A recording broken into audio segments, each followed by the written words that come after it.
All right. So again, thanks for all of you joining us tonight. We are very excited to have Marty Lurie and John Shea discuss the great book 24.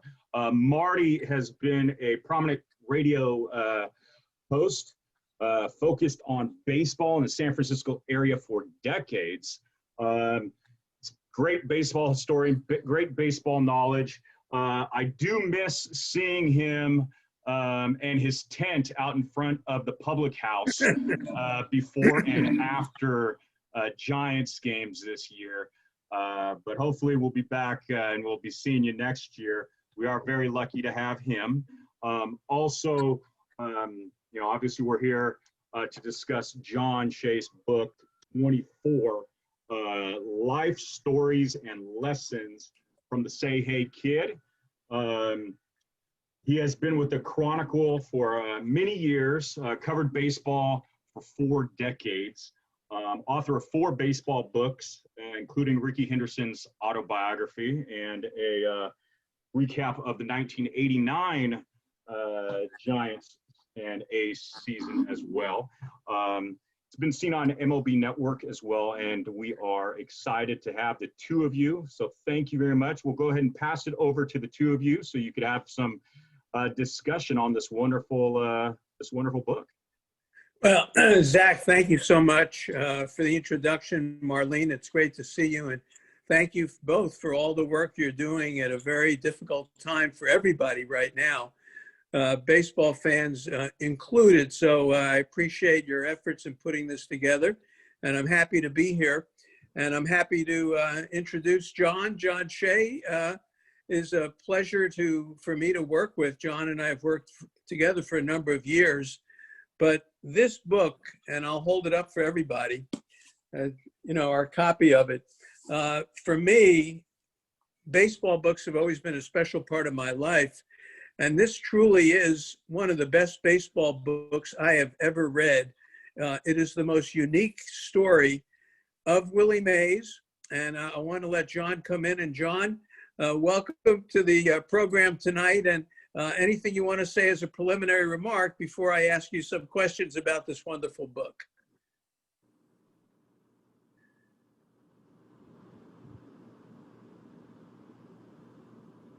We there, John? Don't tell me we lost John of all people. How's that? Here. There you go. Oh, okay, I'm sorry. I'm my bad. No, but thanks, Marty. Thanks, Zach, and thanks, Marlene. And I was thinking, Marty, you and I, maybe more than anybody else, have had the pleasure to just hang out with Willie in clubhouses over the years. For whatever reason, we just happen to be at the right place at the right time, whether it's Scottsdale, the Giants ballpark in San Francisco, some private or public function, whatever. We always seem to have the luxury of sitting with Willie and listening to the stories. And here comes Felipe Alou, and McCovey would come by back in the day, and Joey Amalfitano and Davenport back in the day, and, Fuentes and Cepeda. And, it's just a fly in the wall. Of course, you went back to Brooklyn. You saw these guys play a long time ago. I think I just picked it up in the late 60s, early 70s. But still, he was the guy. And to be able to, hang with you, hang with Willie, and see this wonderful thing come to fruition, thanks to Willie, and you played a big part, with it, Marty, as well, is just amazing. Just like the assignment of my life, the project of my career, whatever you want to call it. It's all that.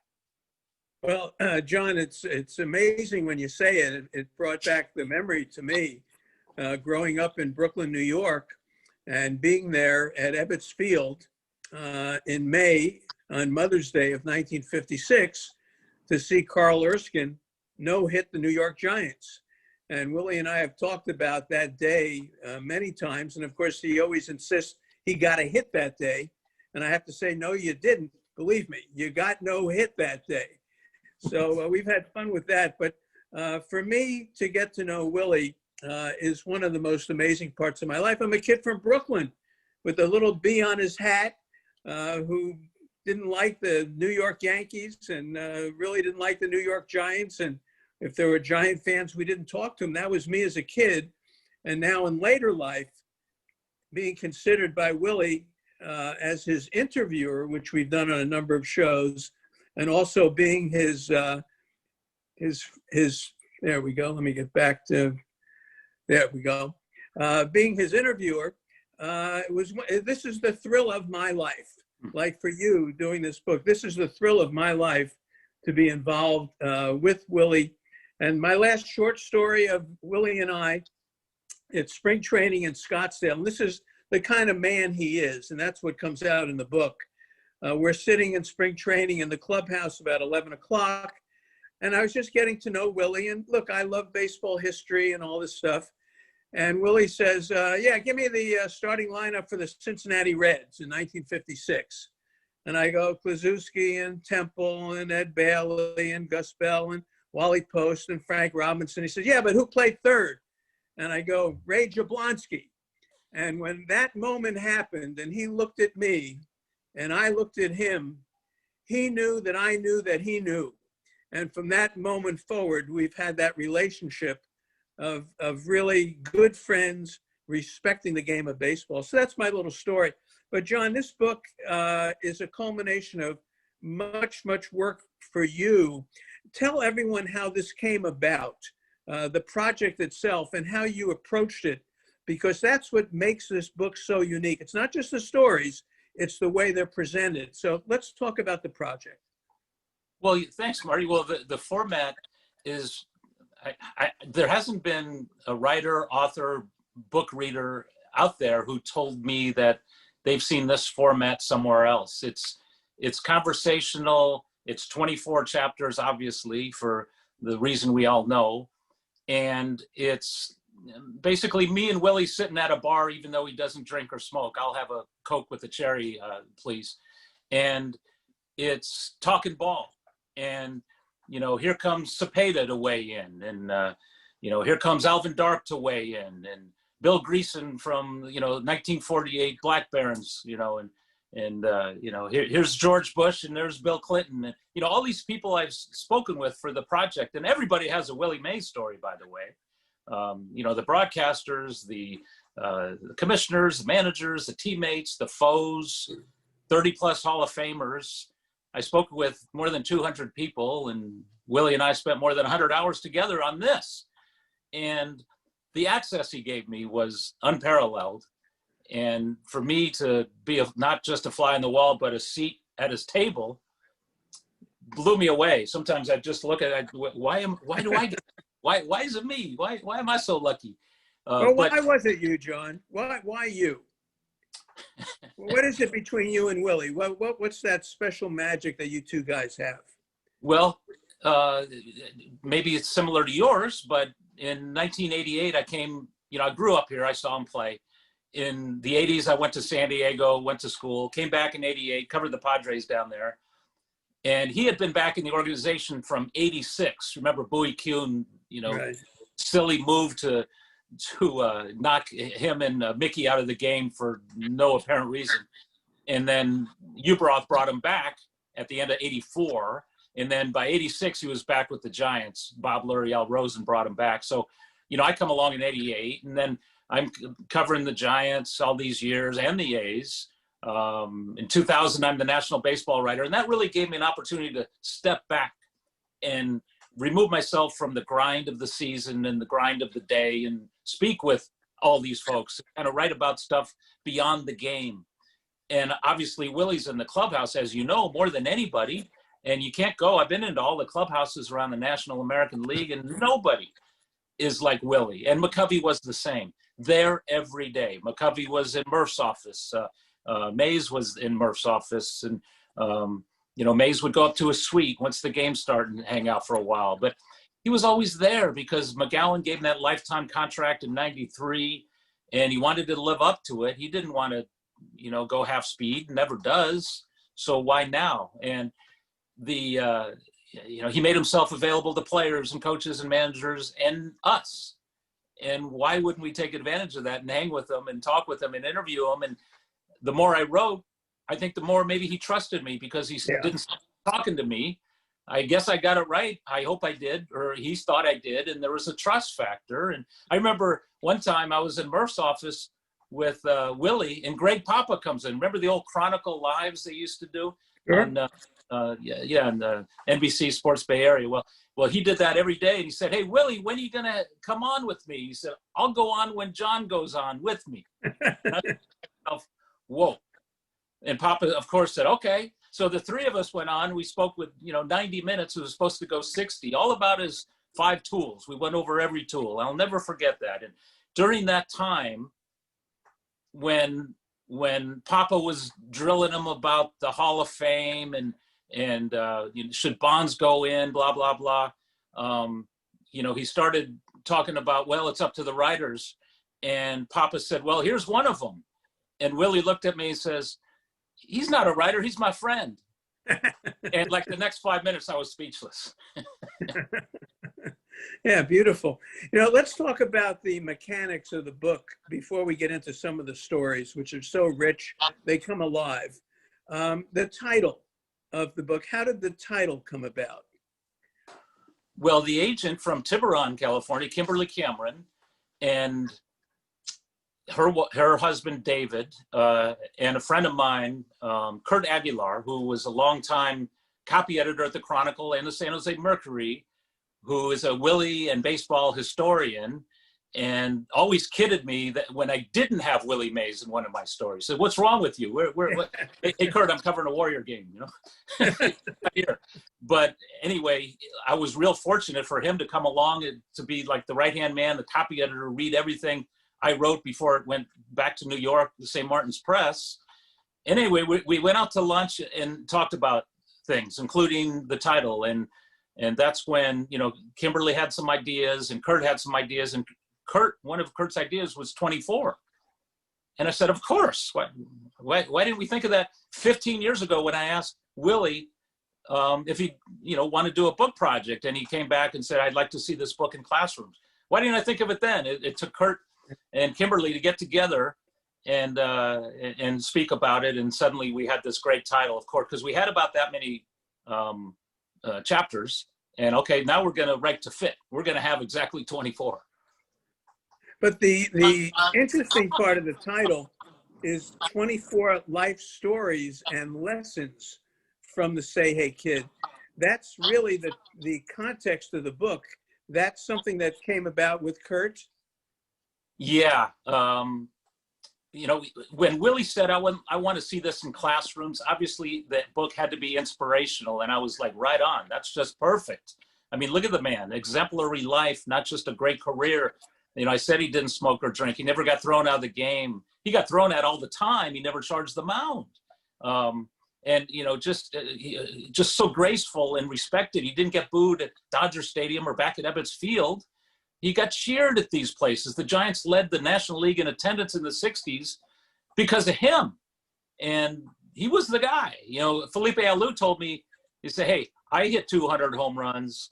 I played in all-star games. I got 2,000 hits. I played in the Worlds. I'm pretty good, but I'm not up there with Willie. I'm not up there with Hank. They're at a different altitude. That was the word he used, different altitude. And I said, oh my God, this is a wonderful player, Felipe Alou. But he admits that when they came into towns, the newspaper would always say, here comes Willie Mays and company. We knew we were the company. Willie was alone, and we just followed him.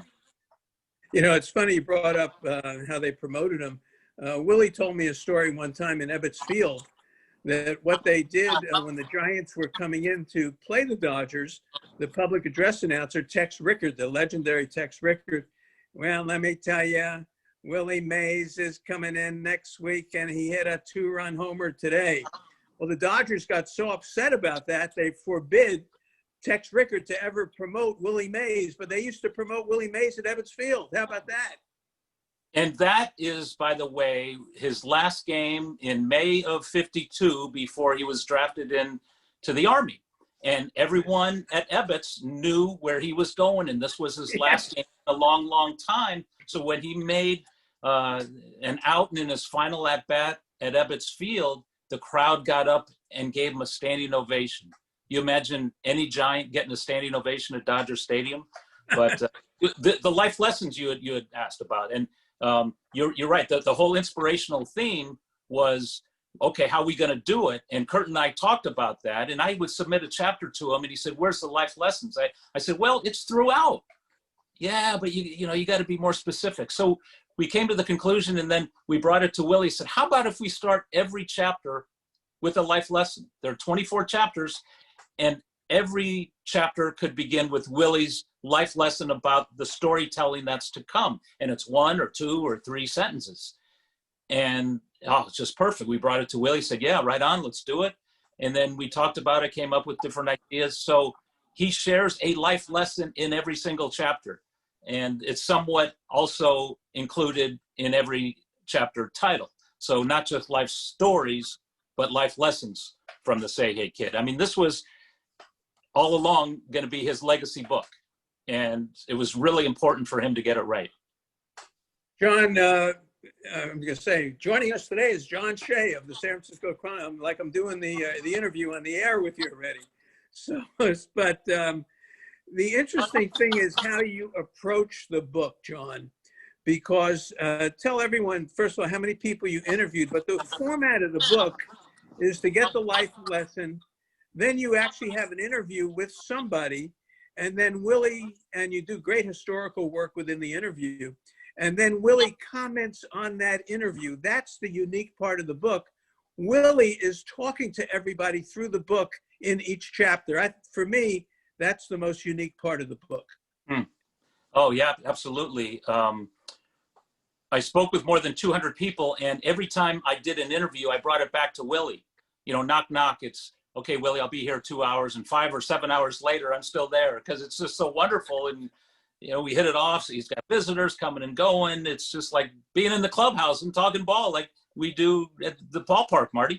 And anyway, so I would bring the stories that I got from the interviews to Willie, and then he would go off remembering something, and I'd use those interviews to supplement or complement things that Willie would say. Like Mike Trout, for instance. In one of my first interviews, I said, I got to get Mike Trout, the modern day Mays or Mantle or whatever you want to say, the 5-tool supreme player who's got like 9 home runs in 12 games since he became a father. Just nuttiness. And anyway, so I brought my Mike Trout interview to Willie, and I said, "Hey, Willie, this is what Mike Trout talked about the 5 tools, and he admires most your power and speed." And then Willie said, "Okay, power and speed. That's good, but you know what I liked the most? You know what I was most proud of among the 5 tools?" And I said, 660 home runs, all those stolen bases. He said, "No, man, the defense." I said, "Okay, why?" And he said, "Because defense is there every day. You could hit the ball 4 times on the screws and go for 4. Defense is always there. That's going to make or break every single game. You got to be on your game, and you got to make it happen." You remember, he's the captain. He's the first African-American captain in baseball history. Alvin Dark made him so in the early 60s, and he didn't take that lightly. He positioned guys. Hal Lanier and Chris Spire are quoted in the book talking about how they would look behind and say, "No, move there, move there." Marshall and Perry are quoted in the book saying, "We had these 3-minute meetings before every game, and Willie went over how we looked in the bullpen. How are we going to face this guy? Okay, I'm going to shade him to the left. I'm going to shade him to the right. Pitch him this way, pitch him that way." So Willie wasn't just a captain. He was like a manager. What I love about Willie's stories, he had Monty Irvin in left field. Later in his career, Monty had the broken leg, and just a tremendous influence on Willie. Just to talk about Willie and Monty Irvin, you can do that. But Monty would be in left field on the line. Don Mueller would be on right field on the line. And they would say to Willie, "You take everything else." And that's the way he played, but it comes across of what a teammate he was. And maybe you could comment a little bit on Monty Irvin, because we just passed the 100th anniversary of the founding of the Negro Leagues. And Monty was a big star before World War II and had a very, very big influence on Willie. So what about the life lesson, Monty Irvin, Willie Mays? And you're right. Leo DeRocher told him to play line to line. And Willie said, what the hell does that mean? left field to right field. Because the guys you mentioned might not have been the fastest guys in the world. He said, okay, I'll play line to line. My goodness. But Monty was his first roommate when he came up to the Giants in May of '51. And Monty by then was 30 because he played in the Negro Leagues. He was a wonderful, respected, established superstar. And many in the Negro Leagues thought he was going to be Jackie, the first. Yeah. But he went in the military and came out, and physically and emotionally, he wasn't all there. Give me more time. Branch Rickey said, no, I'm going to turn to Jackie.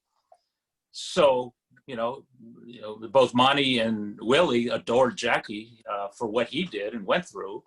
But it was Monty who tutored the young Willie, who was like a decade younger, and they roomed on the road. Remember, this was 1951, so there were quotas. You couldn't have 3 or 1 or 5 African Americans. It had to be 2 or 4 so they could room together, which is just crazy to think about today. And Monty took him under his wing, and forever they were great friends. The first all African American outfield, including Hank Thompson, who played in his first Giants game the same day Monty played in his first Giants game in 1949. So they shared the honor of being the Giants' first black players. But he always looked up to him, and it was such a sad day when Monty recently passed, because Willie just wrote out a long note that he gave to Larry Baer, and Baer went to the funeral and read this note, and that's how much Willie adored and loved Monty Urban. Well, Monty was a very, very special person to everybody, and especially to Willie. But part of the life lesson in this book is the beginning of his career. People forget 1948, I think, John, maybe it was his first year, 47 with the Birmingham Black Barons. He was a high school student. Yeah. And now we're talking about, and everyone can relate to children and teenagers. Here is this teenager playing baseball with grown men who played the game as well as anybody in the world. And Willie walked right into that. How about that? And 2 days ago was exactly the 100-year anniversary of the founding of the Negro Leagues. And I tweeted out a comment from the book by Willie, and everyone loved it because he said, these guys taught me about life. These guys taught me about the game. Whenever, you remember, you're right. He was 17, 18, 19 in high school, sophomore, junior, senior. He was a better football player, a great quarterback, better basketball player, good shooting guard, but he wasn't, as a black quarterback, going to go anywhere. He wasn't, as a shooting guard, not tall enough to go anywhere. So I said, okay, I'll try baseball. Well, his high school didn't even have a baseball team. They had a basketball and football team, but baseball, the kids played in the regions and local YMCA, whatever they did. It didn't matter to Willie. He's playing on the Black Barons, the legendary Birmingham Negro League team, and getting better and better and better. At first he was just this great defender and base runner, just got every ball out there. And then by the end, he learned how to hit him a little bit more, learned how to hit the curve. And then he gets out of high school, and a bunch of teams are in on him, most of them just token attempts. But the Giants, they fell to the Giants, and they won the lottery, and they shipped him to Trenton. So in one day, Willie goes from the Negro Leagues to an all-white Trenton Giants of the Interstate B League. Are you kidding me? And this is 3 years after Jackie broke in with the Dodgers. So he's hearing the same stuff. He still talks about the visits he made to some of the cities below the Mason-Dixie line, including Hagerstown. And it was just brutal for him. And one day during the interview process with me, he looked at me and said, I just wonder if it was all worth it. And can you imagine if it wasn't at that time for a team, Willie Mays, if he just went back to Birmingham and played with the Black Barons, worked in the mills like his dad, and did odd jobs, we'd never hear of Willie Mays. Baseball wouldn't be the same. We're lucky that it turned out for him and all these greats from the Negro Leagues who should have been playing in the big leagues, but they only took like the superstars, the young ones, not the old superstars, or the young middle-of-the-road relievers or utility men. They didn't want those guys because they could only have 2 or 4. And that was a shame. But well, Ray, those were the days that shaped my life. and thus the life lessons and the mentors that he had. It's a fabulous part of the book, fabulous. And Ray Dandridge was the one who got sent back to Minneapolis when Willie got brought up. And they couldn't have Ray Dandridge there, and that cost him his big shot at the major leagues. And that's what happened with him. And that was his second year. Then after a great year at Trenton, and he fought through the bigotry and wouldn't let the bigots win. Then he got called up to AAA in 1951, even though Leo wanted him at the big club right away. And Horace Stoneham said, no, we're good. Kind of like Joey Bart. No, he needs development. So he goes to Minneapolis, a AAA team, and he's hitting .477 late May. And it's integrated. They have black guys on the team, black guys in the league. The fans love them. It's much warmer than it was in Trenton in that league. Leo calls in late May and says, we need you. And Willie said, no, man, you don't need me. I'm fine here. He said, no, we're scuffling. We need you. Come on up. Meet us in Philly. Okay. So he goes to Philly and, 0 for 12 and then, 1 for 25. And he's crying in his locker. And it's Leo who said, hey, man, we don't need you to hit. We just need you to play defense like you're playing and saving our team that way. Because they were like a bunch of games under 500 when Willie came up. And of course, he was rookie of the year and Bobby Thompson's home run. And the next thing you know, young Willie's in the World Series. Well, it's a question of perseverance, which is one of the life lessons, and reacting, because he goes 0 for 12, hits the home run off Spahn, then goes 0 for 12 again. And then, of course, in the early 60s, he hits the 16th inning home run off Spahn to win the game for Marichal, 1-0, one of the classic games in baseball history. And Spahn came up to him as a teammate later on and said, Willie, is there anything I could do for you? And Willie says to him, yeah, just keep pitching, and because I love hitting off of you. But Willie has a sense of humor, John, that you bring out in the book. He's hilarious. And like when we're in Murph's office and there's McCovey and Davenport and Fuentes and Cepeda, who's holding court? It's not those guys, it's Mays. Because he gets everybody, laughing, and McCovey just can't stop. And McCovey talks about how at the batting cage, he used to go and not talk to anybody. But Mays was chirpy, he was lively, he was animated. And he would go over to the Dodger side and crack those guys up and then come back and hit and go back to the Dodger side and crack those. And it's amazing. He played with such joy and exuberance and passion and relaxation. Vince Scully said that, it's like, he was a showman, but it's almost like he's telling the world, God, I love this game. Yeah, but he wasn't Jackie Robinson, and that was an issue in the early 50s, the mid-50s with integration. He wasn't Jackie, and there was some friction, perhaps, maybe that has to be explained, which you do in the book. In 1964, Jackie wrote a book, and he was many years retired. You remember he got traded to the Giants and said no, and then the Giants moved west with the Dodgers in 58, and Jackie was retired by then. So a few years later in 64, he writes a book, The History of Integration in Baseball, an oral history. He got a bunch of guys from the time, white and black, to tell their stories. Well, Willie said no. And that got Jackie upset. And Jackie ripped him in the book and said, how could this young man that everybody wants to hear from not contribute to my book? Well, that was hurtful to Willie. But the fact is, listen, Jackie played in the Negro Leagues. He was in the military. He was in Montreal for a year. He's in his late 20s by the time Branch Rickey calls him to Brooklyn. Willie is a year out of high school in the Polo Grounds at 20. And coming from the Deep South in the Jim Crow era and segregated Birmingham. And Jackie from Pasadena marries Rachel, goes to UCLA.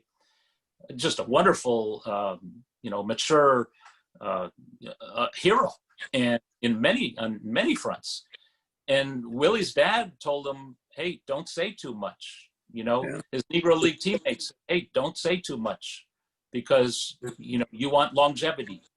And, remember Jackie was told not to say too much in 48 and 49 before his personality can come out. Well, Willie maintained that belief through much of his career, but that's what I knew. That's what I knew going in. Okay, I read the book, I knew the story, I thought. So I go back and I research it for chapter 17, all about race. And I go and talk to Joe Morgan and Reggie Jackson and Hank Aaron, who's only 3 years younger, and Frank Robinson and Maury Wills and McCovey and all these younger African-American players. And I said, is it true that what Jackie said in his book, that, you know, Willie wasn't doing enough for the African-American cause? And each of them said, absolutely not. Here are the anecdotes, here are the stories, here's what he did for me. I said, oh my God, this changes everything. What you're telling me, now I can report what really happened, because Willie didn't preach or march. He didn't get on the soapbox. He spoke to guys behind the scenes. He led by example. Bill Clinton gave me the quote of the book. He said, Willie Mays made it absurd to be a racist. And I said, oh, okay, just by watching him. So if you're some racist in a southern town and Willie Mays comes in and you're standing and clapping for him, then you go home and look in the mirror and you say, what kind of fool am I? Why am I a racist? So Clinton was saying he changed minds with these indelible images, that you loved him, you wanted to be him. So why not love everybody? Why not accept everybody? And that's the lesson that Willie tried to share with the next generation. He learned from Monty and the Negro League teammates. He told Joe and Reggie and Maury, and he wanted those guys to share it to the next generation. That's what Willie Mays is. Well, and it wasn't simple for him coming to San Francisco from New York. He had to put that into play, coming to San Francisco, because San Francisco did not embrace him right away. He had trouble. They booed him. This was Joe DiMaggio's town. I mean, you're from New York, you play center field, you're coming to San Francisco, and you're going to be our guy? Oh, wait. You know, whether it's the old timers in North Beach or some in the media, they didn't embrace him right away. He was booed in some games. Okay, you're supposed to go 4 for 4. Let's see it. Oh, no, man, come on. 2 for 4 is fine. You know, with double, you can't home run every time. But this was Joe DiMaggio's town. He grew up here, and he played Willie's position. And now Willie's coming here. He's playing center field in Seal Stadium, which was DiMaggio's yard in, you know, DiMaggio's town. And it took him a while, maybe in 62, by all accounts, that he was fully embraced. That's when he put the Giants on his back in the final weeks of the 62 season, and also in that best of 3 series against the Dodgers to get to the Yankees for a best of 7. So he had that soda bottle thrown through his front window in December of 57. He comes out, buys a house. I want a view of the water. I want to live here. It's an all white neighborhood, but okay, this is San Francisco, right? He's denied, and it's national news, and it's San Francisco won't allow the best player on the team that they brought in from New York to live there. So he wouldn't let it happen. He fought it. The real estate guys said no, and then he said, I'm not stepping away. I'm living here. And it's not just for me and my wife. It's for the next family, the next minorities who are going to come in to the same neighborhood. I want to make it easier for them because they can't come in now, but I'm Willie Mays, so I'm going to force the issue. I'm going to move here. And yeah, some idiot with a Coke bottle and a racist note threw it through the window in his first year there. But, eventually, obviously, I mean, now it's, they play at 24 Willie Mays Plaza and the statue and the cable car number 24. And Ricky Henderson wears 24 because of Mays, and Rick Barry wore 24 because of Mays. And, it's a number, as Joe Morgan said, you got to be good to wear 24. So, man, lessons throughout, and not just on the field, but off the field in life, in society, man. John, he was special to kids. He loved kids. He played stickball in New York. I love the picture. I always used to say, I could have beaten in stickball. But I mean, today, because he can't, today's, I could throw it past him. But we would tease each other about stickball in New York because I grew up playing it as well. But he loved kids. And 1954, the catch really put him on the map, the national map, and national TV. and the catch is played a billion times. Vic Wirtz hits it over his head, and he had it all the way. Monty Irvin said he had it. Willie says, I had it all the way. The best part was the throw. It was very important to him because that was the defensive play that kept Al Rosen at first base and didn't allow that tying run, the lead run, to get in scoring position. But the interesting part in the book, and I didn't know this story, John, and it's wonderful how the research you did, the glove that was used to catch that ball in 1954, the story of what he did with that glove is unbelievable to me. I didn't know it. That's what this book is full of, things I didn't know. And Wow. I said, that's pretty good. If there's a picture by Brad Mangian that he selected for you that I hadn't seen before, I love it. And when I get stories that I hadn't heard, even just in passing, it's special. That's one I had not heard before.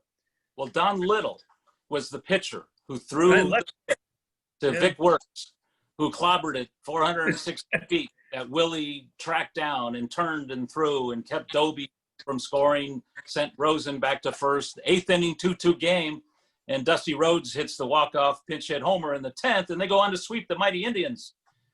So the following year, we didn't, there was no game-used glove, game-used jersey, game-used people sold back then. But he had this glove, and he was always giving bats and gloves away to kids because, his companies, loved him. And if he wanted more bats, he'd get them. So, on a flight, with Don Little and his kid, Willie was sitting on the plane from New York to St. Louis. And Don Little's kid was Craig, and he was like 8-9 years old. And he said, hey, Dad, I want to play Little League next year, but I don't have a glove. And Willie overheard this. Okay, so the next day in the St. Louis clubhouse, Willie goes up to Don Little and said, hey, give this, here's a glove for your kid. And they talked. I said, come on, this is the glove you made the catch in. I said, I'll just give it to him.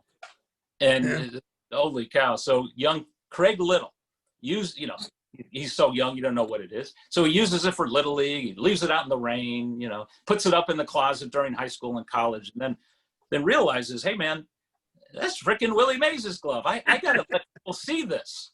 So he calls the Hall of Fame. The Hall of Fame doesn't believe him. Who would?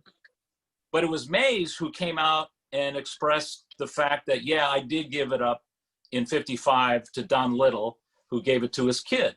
So that's all the proof the Hall of Fame needed. And it's one of the very few items that's actually on loan to Cooperstown because they own everything else. But when you get a chance for Willie Mays' glove. So anyway, Don Little died. Craig died. I spoke with his wife, Terry Little. And Terry tells me that I happen to have a whole bunch of notes because Craig Little was great at writing down notes just in case anybody ever called and wanted to hear the story. I said, really? Like for a Willie Mays book? She said, absolutely. Wow. So we spent a long time. She shared everything with me, and it's just amazing that the Littles, could fetch a small fortune for that, but they would rather, instead of someone buying it and put it in their living room or safe deposit box, they want everybody to see it. And I tip my cap to that family because Don is gone, Craig is gone, but Terry Little, who's just a school teacher in Illinois, said, I want the world to see Willie Mays' glove. And Willie, and when I told him the story, after talking to Terry Little, I said, hey, that's a win-win. I didn't need the glove. I got plenty. I gave it to a kid, and that kid, smiled. Yeah, that's the lesson. He loved kids, and his foundation, he does so many things for young people. John, you've been back to Alabama to see the work he's done there. That's part of the book. That's part of the lesson. Yeah, I spent a week back there, and man, everyone listening got to go to Rickwood Field. That's where Willie played in 48, 49, and 50 with the Black Barons, and it looks exactly the same today. Charles Watkins is there, and he's in charge of the Friends of Rickwood, and they just keep that place like it was. Anytime something's busted, they repair it with something that looks like it's from 1948. But that's where Willie broke in the Negro Leagues. That's where he played and was not far from his house in Fairfield. And not far from there is Willie Mays Field. He gave a lot of money to. There's a somewhat new Negro League museum in Birmingham. Everyone knows about the one in Kansas City. This is also worth visiting. But I spent a week there and went by his old house, visited his neighbors, hung out with his childhood buddies. Bill Greason. I spent a day with Bill Greason, who's a 3-time American hero.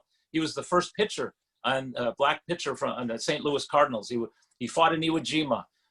He's been preaching in church every Sunday since. I mean, he's been inspiring people on so many different levels. But he was Willie's teammate in '48. They were both rookies. He was several years older. But Bill Greason's still going strong today in his mid-90s. The other part of the story that I did not know that you revealed, and really it's good stuff. He hit 4 homers in a game against the Milwaukee Braves, almost a 5th, off of Seth Moorhead and Don McMahon, and Lou Burdett hit the first 2 off him, and he remembers everything so clearly. But he almost didn't play that day. But the story is, John, what happened to the bat? Now, this is 1960, 61, somewhere in that range. So it's almost 60 years later. You've revealed a story of what happened to Willie's bat from that game. I didn't know that either. I don't think anyone knew what happened. No. In fact, it's been written every time they talk about that bat that it was ripped off in the clubhouse. Because Joey Malfitano, you know the story, Mays and McCovey are out the night before, sharing spare ribs, and they didn't sit well with Willie, who was up all night sick, and he played every game. And it was rare that he would sit out. So he sits out, tells Alvin Dark, I can't. And then he's sitting in the dugout, and Amalfitano comes up to him and says, try this bat. So what are you talking about? I'm not playing. I'll just try this bat. I said, I'm sick. I'm out of the lineup. Try the bat. So it's a lighter bat. He goes up there, whack, whack, whack. Everything's over the wall. And he goes to Alvin Dark, I'm playing. So he uses this lighter bat and hits a home run and a home run and a home run and a home run. And he said the hardest ball he hit was the one that Hank Aaron caught in center field. Aaron playing center that day. And then the game, the top of the 9th ends with Davenport making the final out with Mays on deck. He could have hit 5, he could have hit 6. But anyway, that was, and then they had a day off, and then they went from Milwaukee to Chicago. And, in the game in Chicago, he uses the same bat and cracks it. Right. And he tells Amalfitano, hey, put this up in the clubhouse. So Joey runs it up there, and he says, instead of Willie's locker, I'm going to make sure it's at my locker so it's safe. Well, after the game, they come back, and it's gone. All these years later, they thought some kid took it, put some nails in it and, hit balls in the street or the backyard with it. And it was gone years ago. So I did a little research and talked to a bunch of people and found out that actually it's not gone. It still exists. It was in like the basement of the Hall of Fame because the traveling secretary of the Giants got a call from the Hall of Fame, and the Hall of Fame keeps just incredible records, and they gave me the blow-by-blow, who called whom and when, and anyway, it was shipped to Cooperstown, and it's been there ever since, sometimes on display, sometimes not, and I brought it to Amalfitano, and he said, well, I'll be god darn. He said, well, tell the Hall of Fame it's half mine, because Willie later in life said he was going to give me that bat. So the glove that Willie used for the catch, the bat that Willie used for the home runs, the 2 biggest mementos in his career are both in Cooperstown. And there's great stories behind both. Yeah, an amazing story. Part of being a great teammate, he was a showman. And I'm even part of the book, and I thank you so much for putting my little story in of one of my interviews with Willie that we did in Palm Springs before Barbara Sinatra's group, where Willie broke down, and it's in the book, and you can. I'd love for you to tell that story, because that's an amazing story. Well, Willie and I, did about a half a dozen shows together like this. Right. I would question him about his career, and he was such a showman. He would tease me, he'd say, "You're a lawyer. Can't you ask better questions than that?" And I'd say, hey, you had that catch all the way. You've been milking it for 60 years. And we go back and forth. And I kind of never knew exactly what he was going to say. And we were in front of about 1,000 people. Al Rosen was there. It was Palm Springs at Barbara Sinatra's foundation to help abused children. And for some reason, I just said to Willie, Willie, how would you like to be remembered? And I had never asked him that publicly before. And he started crying. He just broke down and started crying. He said, I played for the fans. I just want to be remembered that I did my best for them. And that, I'll never forget it. I didn't know what to do. Willie Mays next to me, breaking down, and do I have a handkerchief? No. And it was one of those moments that I had to just sort of jump in and lead him out of it. But it was one of the most amazing moments of my life. But he was a showman. And I think the story I'd love for you to tell is what happened at the All-Star Games, because he was a tremendous All-Star Game performer, tremendous. And Walt Alston would say, Willie, I can't put Duke Snider in right. Can you please play right, or else Duke's going to hate me? You know, and Willie would say, oh, all right, Walt, don't worry. And Walt would say, Willie, what about the lineup? What should I do with the lineup? And Willie would say, all right, I'll lead off, put Hank second, Frank Robinson third. I don't care what you do after that. And that's the way he was. He was an amazing showman, but John, not in a way of being ostentatious, just in the way of genuine. He was a kid, the say hey kid. And that's what came out to me from the Sinatra event as well as the All-Star Games. And he's still the say hey kid, and aptly named today. Yeah. All-Star, there's a whole chapter on the All-Star Games because he was involved in every one. Yes.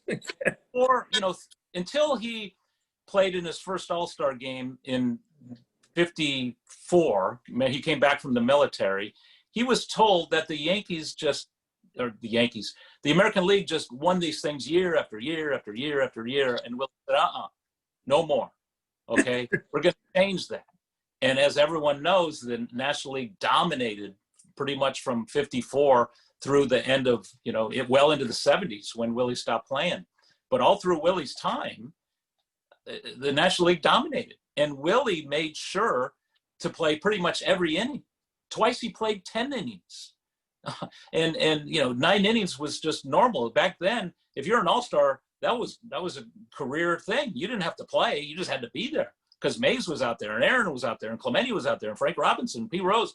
Where are you going to put all these outfielders? If I'm like, Felipe Alou, how often am I going to play? But he just loved it. And he hit nobody better than Whitey Ford. Every time he hit Whitey Ford, home run, triple, double, over the course of a few All-Star games, he was 6 for 6. Then finally, in the All-Star game in San Francisco, the night before, Horace Stoneham drinks and Mickey Mantle drinks and Whitey Ford drinks. So they're all out drinking and they place a bet. And Horace Stoneham said, hey, listen, you can buy anything in this golf shop and, a couple $1,000s, whatever. And, because they did, they actually bought a whole bunch of stuff and signed Horace Stoneham's name and then told him later, you're paying for this. Okay, I'll pay for it if Whitey, you strike out Willie tomorrow. But if you don't, then you got to pay double. He said, okay. So, they went out drinking some more and Mickey's all excited and Whitey's all excited. So, Willie's 6 for 6. And then they meet up the next day at San Francisco's All-Star game. And Whitey tells me that he just loaded up the ball like he never loaded it up before. He was kind of loaded anyway. So it did this and this and this and Willie's, strike 3. And then he sees Mickey just laughing coming in because it was the 3rd out. And he said, what the hell is that dumb old guy doing? And then, the catcher explains to him that that they had a bet. He said, oh, man. And there's a great chapter on Willie and Mickey and the Duke and how close they were, even though they were on different teams in New York, especially Willie and Mickey with card shows. Mickey calling Willie a few days before he died and said, hey, this is probably it. And they both cried and shared a moment. It was really special because here we are, the two of the top ball players ever, obviously the 2 maybe best center fielders ever. And they became really close. And a lot of people, I don't think, knew that. No, that was not known at all, the relationship with Willie and Mickey. John, did this book, was it a labor of love? Oh, yeah. Did you look forward to each day? Was there pressure on you? Look, you're talking to presidents of the United States, senators, you're talking to the most powerful people in this country. What was it? What was your experience going through this? Were you nervous? This was a lot of responsibility because this is the book about Willie Mays. Willie wanted to get it right. So obviously I needed to get it right. And there might've been pressure. Hey, we need it quicker than that. And I said, well, you're not going to get it quicker than that because I haven't talked to Hank Aaron yet. And there's not a Willie book unless I talk to Hank Aaron. So when I did talk to Hank and that became a chapter, I'm thinking, gosh, that could be a book. Hank on Willie, Willie on Hank. Are you kidding me? And that's one of 24. And, at the time they wanted it. And I said, hey, I only talked to Bill Clinton. I need to talk to George W. Bush. I need on both sides of the aisle, right? Even though when I'm talking to these guys for 40 minutes each, Clinton and Bush, and there's a whole chapter on Obama, by the way, born in Westfield, Alabama. And then all of a sudden he's on Air Force One heading to the St. Louis All-Star game with a man of color just like him. And it's like, oh my gosh, we've come so far, but yet we need to go so far more. But I had to pinch myself so often. I'm in the room with Willie and Hank when they're talking on the phone. And I'm talking to, Clinton and Bush, why them? Because they were born in the summer of 46, the first baby boomer presidents. And both of them told me my favorite all-time player was Willie Mays. And they're both from the Deep South in Arkansas and Texas. And then they become presidents and invite them to the White House and befriend them. And Bush, has a good family history in baseball. And Clinton, they were golf buddies. And there's just some tremendous, in Clinton, obviously, the civil rights movement in the 60s, very influential and shared a lot of thoughts, what Willie Mays meant then. And it's amazing, Marty, because in my day job, I'm hoping maybe 3 or 4 out of 10 people call when I leave messages for stories. And when I say, hey, it's for a Willie Mays book, I'm batting 1,000. Very good. So John and Marty, I want to make sure that we have some of our members, they have the opportunity to ask some questions.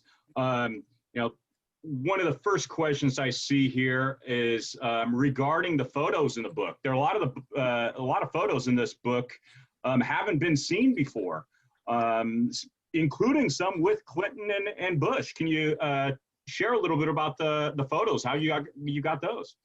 Brad Mansion would be upset. I haven't talked about this already, but it's almost a picture book. There's 90 some photos, but you don't know it because they're not all glossy 8 or 12 or 16 pages in the middle of the book.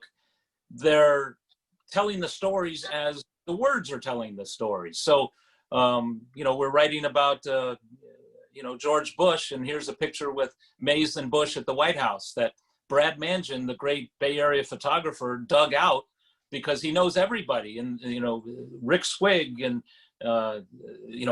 came up with that picture. Rick Swig is a friend of Willie's who's got the biggest Willie Mays collection of photographs in the world because he collects them and buys them and that's what he does. And he shared his collection. Oh my gosh. So I said there were 90 some pictures, and the biggest Willie Mays fan in the world wouldn't recognize 95% of them because True. They're rare. They've been unpublished. They're from Willie's private, hallway or library or whatever you want to call it. And now they're in, and it's just wonderful pictures on the inside cover and backside cover. All these beautiful color pictures of Willie and Tiger Woods, or Willie and the presidents, Willie and Obama, Willie and his wife May, the love of his life. Willie at the Hall of Fame, and every picture. Brad Mansion said in a KNBR interview recently, he said Willie Mays is the most photogenic person in sports history.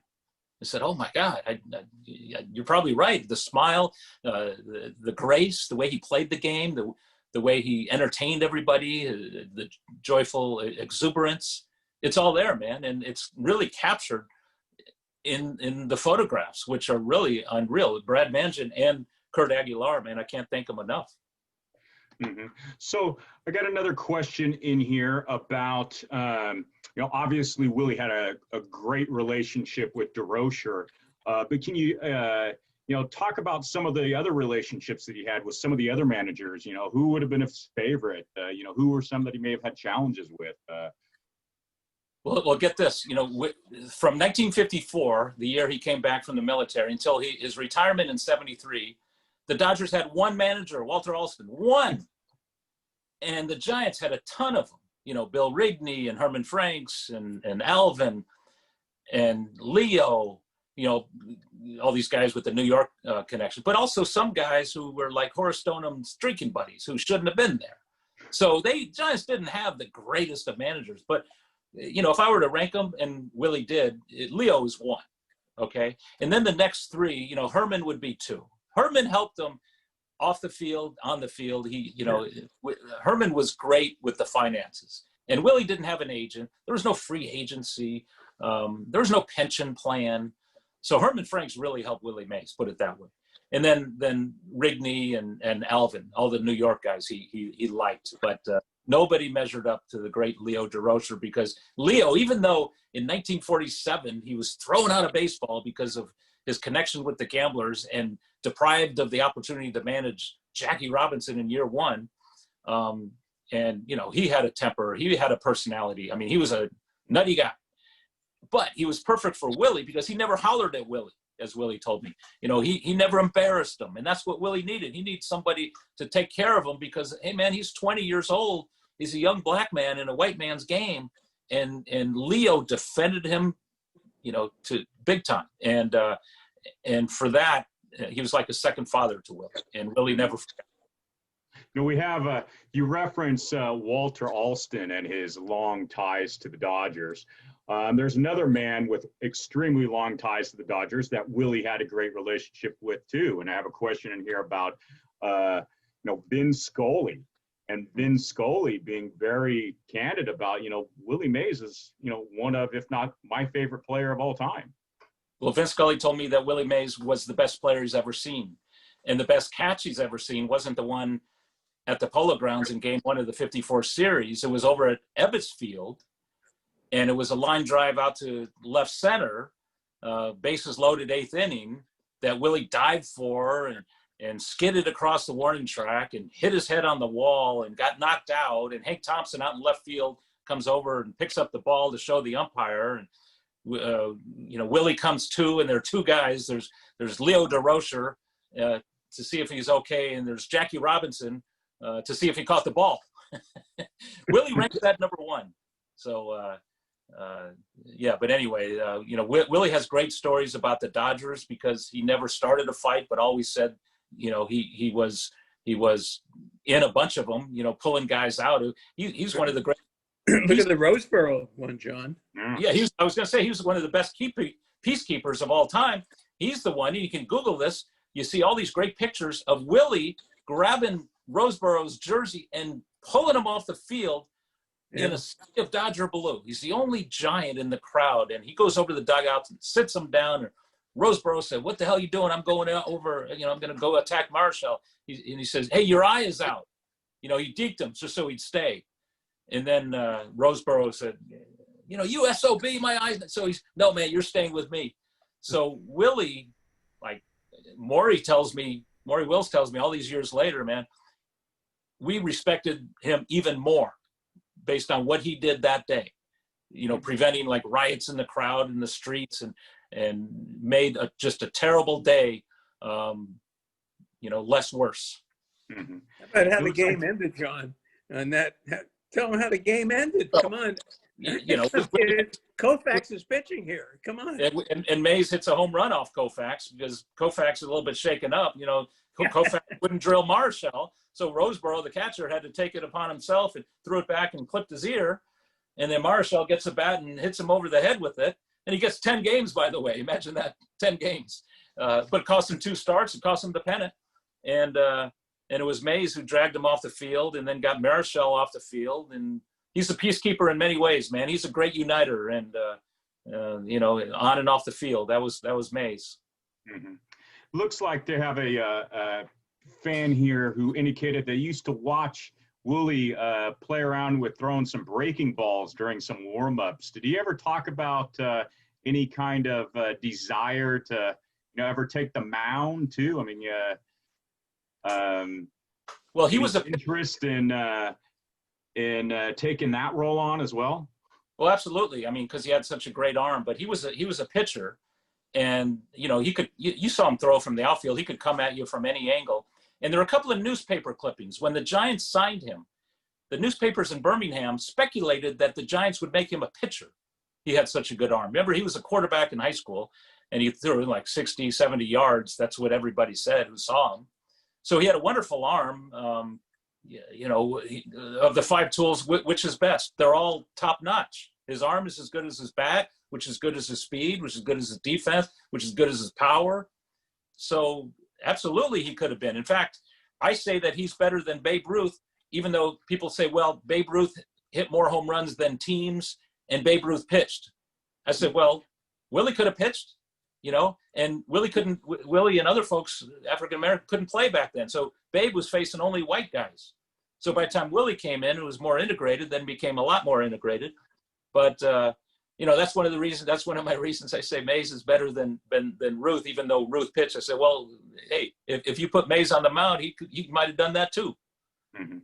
So, obviously in the 60s, the Giants were loaded, with Cepeda, with McCovey, with Deleuze, with Perry and Marischal. Was there ever I'm sure there had to have been some sort of sense of frustration that was such a loaded team that they never went over the top, or he didn't have that World Series title other than in 54. Yeah, you're right. I mean, the Giants had more wins than any team in the 60s. Juan Marichal had more wins than any pitcher in the 60s. They finished second place 5 times in a row.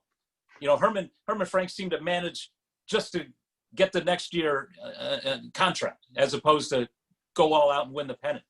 And only in 62, when they were just fantastic, I think 62 and 93 are the 2 best Giant teams of all time in San Francisco, better than the 3 World Series teams. I mean, 93, 62, just for unforgettable, great rotations and, pitching depth and lineup and defense. They did it all. But in 62, everyone thought, hey, we're going to be back year after year after year. But the league was so good. I mean, the Cardinals were great. The Phillies, the Dodgers were spectacular. The Cubs had a bunch of Hall of Famers, and they finished last every year. I mean, it seems like the depth was so much more than you see today. So the Giants, they would lead in August and fall out of it in September, finish 2 back, 3 back, 1 back. It just happens so often. And Mays tells me, he said, hey, you know what? We could use one more pitcher. I mean, Perry was great, maybe even greater when he left San Francisco. Marichal was the pitcher in the 60s, but it took a while for Gaylord to be up there, Hall of Fame status. So yeah, maybe the rotation was real deep in 62, but maybe not as deep later. Orlando Cepeda said Alvin Dark, with his racist tendencies and the fact that he divided the clubhouse and told Spanish guys not to speak Spanish once they got inside the clubhouse. And it was Mays, by the way, who united it and prevented a mutiny and brought that team back together. But Cepeda said that Alvin Dark cost us pennants. So there are a lot of reasons off the field and on, but in the end, it was when you face the Giants, it was Mays, McCovey, Jim Ray Hart. You're right, just an absolutely wonderful lineup. But then Maury Wills would beat you 1-0. So I got a question here about his relationship with his godson Barry Bonds, and tell us a little bit about that relationship. Yeah, obviously both huge Giant icons. Yeah, in fact, Albert Pujols is 1 home run away from Mays, and Bonds says that when he got to 660, that was like his biggest home run. It wasn't surpassing it, it was matching it, because Willie meant so much to him. And this really goes back to late 60s, early 70s in Willie's relationship with Barry's dad, Bobby, who was supposed to be the next Willie, which is unfair for anybody. But, Bobby, there's some issues with drinking. He went from team to team to team to team after he left the Giants. Great player, 5-tool player. It wasn't Willie, and admitted he wasn't Willie. But, you know, fast forward to the early 2000s, and Bobby is on his deathbed, and he tells Willie, who visits him, you got to take care of Barry, man, because you're the only guy he listens to. So Willie took that to heart and took care of Barry. And even through Balco and the controversy of the home run record, Willie was always there. And I saw it firsthand because he was in Murph's office with Willie. He was at, you know, his locker with Willie. One time I'm walking in and Willie is stretching Barry in the middle of the floor, you know, the leg pushes. And you know, he traveled sometimes with Barry when he was close to milestone home runs. So that's why Barry in this chapter talks so glowingly of Mays, his godfather, and Mays never says a bad word about this man and campaigns for him. The day Barry had his number retired, it was Mays who got to the podium and the microphone unscheduled, nobody knew it, and spoke for 7-8 minutes about how important it is for Barry to join me in the Hall of Fame. Mm-hmm. Mm-hmm. Well, Marty, John, I really appreciate your time. I want to be respectful of your time. We've gone a little bit over, and but you guys have been awesome. You've been very generous with your time, and we really appreciate you joining us tonight. Are a few questions about, you know, what's the best way for them to get for you to sign a book for them? Where would they be able to order a signed copy from you? Ooh, a signed copy. Well, great question. Oh, I know where. Court of Madeira book passage. I'm going by this week to sign a bunch of copies. And, you know, Willie hasn't been out. You know, I visit him 3 or 4 times. So, you know, it's just too bad because he's sheltering, and he might have signed a bunch by now, but he's just, you know, it's just impossible right now to, you know, put books in front of him. But if somebody wants mine, the Court of that's what we're asking. Your signature. That's what we've got asked. Book Passage is an independent bookstore in Court of Madeira, one of the most influential bookstores in the country, because New York Times calls them every Thursday and said, what's shaken? And then, you know, they put together their top, you know, bestseller list, but which this one was on as high as 13, by the way, New York Times. Yeah, but contact them because they go on their website, Book Passage in Court of Madeira. And right now, that's probably the only place I can think of that would have signed copies of this book. And they have plenty of them. All right. Well, again, really appreciate your time. Everybody, make sure to get this book. It is an instant classic about one of the best, if not the best ever. So again, John, Marty, thank you so much. We really appreciate it. It's a pleasure. Anytime, Zach. Thank Good you. night, everybody. Thank you. All right. Good night, everybody. Thanks so much. Thanks. Thank you. Thanks, Marty. Together. Thanks, Be everybody. safe. Thanks, Be John. safe. Stay Wear your safe. mask. Wear your mask.